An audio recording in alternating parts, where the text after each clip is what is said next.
Local government में फिर तब्दीली हुई और ज़ैनुल आबदीन खान मालिक ग्रेड 18 सूजी सर्विस से इनका ताल्लुक है और एडमिन ब्रांच में थे। ये वेटिंग और पोस्टिंग पे चले गए थे। इनको एक बार फिर director 1 Sindh local government board लगा दिया गया है और यहाँ से एजाज अली शेख जो ग्रेड 18 के सूजी सर्विस से और एडमिन ब्रांच से ताल्लुक थे, इनको ट्रांसफर करके डायरेक्ट रिपोर्ट करने के लिए कहा गया है सिंध लोकल गवर्नमेंट बोर्ड में आप रिजू करें। तो ये पहले किधर थे भाई? लोकल गवर्नमेंट बोर्ड की इमारत से एक कमरे से निकल के दूसरे कमरे में।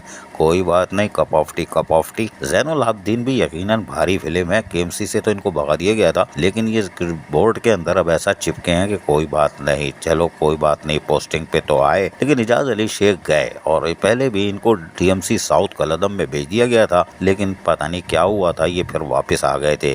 देखते हैं एजाज अली शेख फिर वापस आने में कामयाब होते हैं और ज़ैनुल आबदीन फिर दाल फ्राई खाते हैं। लेकिन एजाज अली शेख रुखसत हो गए। कोई बात नहीं। अजीज Arif, KBS Baliyati news Karachi.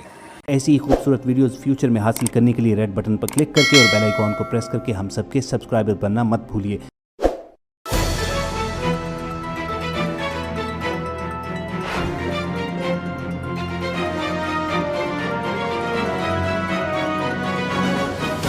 KBS Baliyati news.